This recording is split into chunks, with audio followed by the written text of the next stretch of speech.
All right, I would like to thank everyone thank the Florida crew for having us to speak today about one of our big new exciting projects that we've been working on, sort of a long-term project. I am speaking on behalf, I'm the historic cemetery specialist for the North Carolina Office of State Archaeology, and I'm speaking on behalf of my co-authors, Mary Beth, Allyson, and Alexis, many of who are here today for questions at the end. And although our presentation today does not cover them, we would be remiss if we didn't also acknowledge the resiliency and contributions of Indigenous peoples of North Carolina, past and present, before we began. Historic cemeteries are cultural landscapes that are already overlooked in development-heavy coastal regions. Displacement of founding families and communities leave a number of cemeteries with no one standing up for them. Sea level rise and climate change-driven storm events compound preservation efforts further. These disasters are reaching cemeteries no bulldozer or visitor can even reach, possibly erasing them before anyone remembers they are there. The North Carolina Office of State Archaeology, or OSA, has taken the opportunity to capitalize on federal relief funds to kick off multifaceted efforts to document the African American communities and landscapes along the coast. 2018 marked the first time in 4 years that North Carolina received a direct landfall from a categorized hurricane. Hurricane Florence made landfall at Wrightsville Beach in September of 2018, almost exactly 4 years since Hurricane Arthur made landfall at Shackleford Banks in September 2014. Hurricane Florence made landfall as a Category 1 storm and caused substantial storm surge throughout the immediate landfall areas. Severe flooding in upriver areas around cities and towns such as New Bern, extensive rainfall and tornadoes. Closely following was Hurricane Michael. Michael made landfall in the Florida Panhandle before moving north and deluging North Carolina with heavy rains and high winds throughout the state. As a result, the National Park Service awarded North Carolina $17 million in Emergency Supplemental Historic Preservation Funds, or ESHPF, to assist the recovery, repair, and resiliency of cultural resources in impacted areas. OSA received funding for 2 resiliency survey grants to identify, document, and assess the impact and stability of cultural resources in impacted coastal counties. The Coastal Historic Cemetery Survey project we're talking about today was designed to identify, document, and assess the condition of historical cemeteries on state lands in 9 coastal counties impacted by these storms, seen in blue. Like in many states, North Carolina's previous cemetery surveys were disjointed, short-lived, or locally instigated, but with no agreed upon centralized state repository. The first cemetery survey in the state was conducted by the Works Progress Administration from 1937 to 1938. Short-lived state-level, county-by-county survey projects did not follow until the late 1970s and early 1980s. Several local level groups across the state have since conducted countywide surveys, disseminating the information in published county cemetery and genealogy books. Overwhelmingly, these past efforts have more often than not left out African American and Native American burying grounds. As a result, the North Carolina site file contains far fewer African American cemeteries than exist. Of particular concern are the older pre-emancipation period cemeteries. Many of these cemeteries were left relatively unmarked or marked with long displaced and permanent grave markers like artifacts or plants. Additionally, enslaved communities were generally not free to decide where to place their cemeteries. Instead, these communities were often directed to marginal lands or unproductive lands, such as outside or behind Euro-American cemeteries, peripheries of fields, or areas that were already low-lying and flood-prone in the 18th and 19th centuries. This pattern can be seen across the eastern United States and into the Caribbean. As a result, pre-emancipation African American cemeteries are often easier to miss for modern-day non-descendant researchers and visitors. All of the cemeteries in coastal areas are potentially at risk. All cemeteries in coastal areas are potentially at risk, and require reassessment considering recent storm events and sea level changes.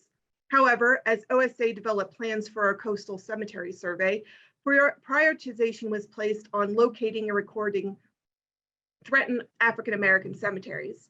In addition to obvious recent natural threats, these places also endure a layer of social erasure that has resulted in an inconsistent recorded history. Because cemeteries are community resources, public engagement and student involvement would be key to reaching our goal.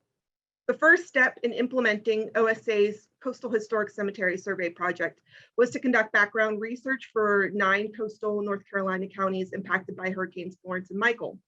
The goal of the research was to develop a prioritization methodology for selecting areas that will be surveyed on the ground by archaeologists who specialize in the identification of historic cemeteries. The prioritization model was designed to ensure all possible areas of interest were assessed equally based on environmental impact from the storms and the probability of the presence of historic cemeteries, and more specifically African American cemeteries. While present-day land ownership has little bearing on the presence of cemeteries, only state-owned and managed lands were included in the prioritization assessment because OSA is charged with helping our other state agencies protect and manage cultural resources. Research began with identifying documentary resources for historic cemeteries. These types of resources, historic resources examined to create this study list, were previously recorded cemeteries, churches, both historic and present, schools, both historic and present, and historic homesteads and plantations.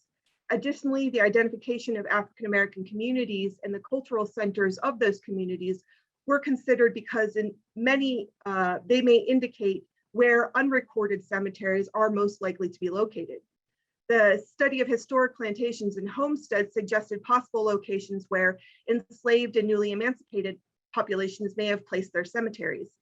Data was gathered from historic maps, OSA cemetery and site files, historic church and cemetery lists, and county cemetery surveys. Obituaries, newspapers, and death records were used to further narrow down which cemeteries were related to African American communities.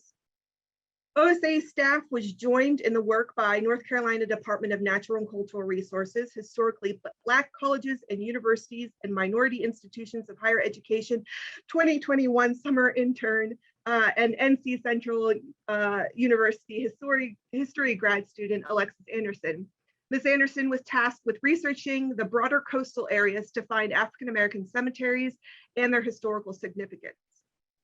After discovery, she located the cemeteries through Google Earth and County Geographic Information System mapping and oral histories. The last task was twofold and involved a community and national approach. After cemeteries were identified, it was necessary to determine the condition of the cemeteries. Were they currently in use? Are they well maintained? Who are the owners? This was accomplished through the community approach, which involved reaching out directly to those in the area. The national approach comes into play when dating the cemetery and identifying notable interments. This could then determine if the cemetery was eligible for the National Register. Ms. Anderson's work was critical for a broader understanding of the regional funerary culture and the movement of families and communities up and down the North Carolina coast, not just in the project target area of state-owned and/or managed lands. With the historical research assembled, a desk-based assessment was conducted. The environmental and historic resource data was entered into GIS as individualized component layers. These component layers were then overlaid on the state lands of the project counties.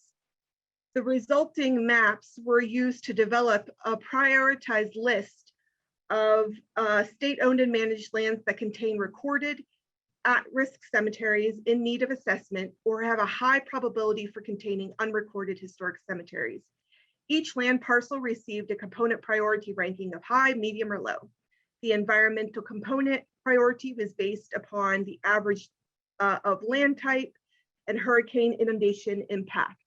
The historical component priority was based upon the weighted average of previously recorded cemeteries, and the presence of African American related resources, particularly one or more plantations, which might produce a higher likelihood of locating unrecorded enslaved community cemeteries, and the presence of cultural resources that are indicative of cemeteries. Once each land parcel had received both priority rankings, the state lands with low historic or environmental priorities were culled from the list for the current project, as the main purpose of the ESHPF grant is to assist in the resiliency planning for cemeteries at risk of storm damage. Next, the priority list was sorted by county, then historical priority level, and finally by environmental priority to get a final list to work with for now. With a narrowed focus, we are now able to move on to contracting professionals to survey prioritized areas, document postal cemeteries, and submit forms to the NC site file database. The OSA plans to complete ground penetrating radar surveys at discovered enslaved community cemeteries to facilitate a better understanding of those sites. When appropriate, National Register nominations will also be completed. Cemeteries were and remain key cultural landscapes. Often they represent the sole surviving historical resource from a community that has endured displacement and development. We plan to ensure that this information is not hidden away in the state's great literature. Websites, videos, and public events are planned to share, to build trust with descendant communities, and to forge local partnerships. The OSA hopes that this grant-funded opportunity will be a gateway to long-term coastal resource documentation and preservation strategies. As Ms. Anderson explained at the end of her internship, prior to this work, I had no experience in cemetery study. As a history major, we often focus our learning on people, places, and events in a top-down fashion. It's not often that history is taken in the bottom-up approach, an approach in which you study those at the bottom and discuss the role they play in the grand scheme of things. This internship allowed me to explore from the bottom up. I was able to identify historical cemeteries and attempt to uncover the stories they told about the surrounding communities. I came to understand the importance of cemeteries play in other areas of life. From environmental concerns to development and city planning, cemeteries have to be considered in all of this. This work is also important to me because I was able to learn the legacy of African Americans through the state. We hope that you'll follow along as the project unfolds. Contact information, site, and social media can be seen on the screen now.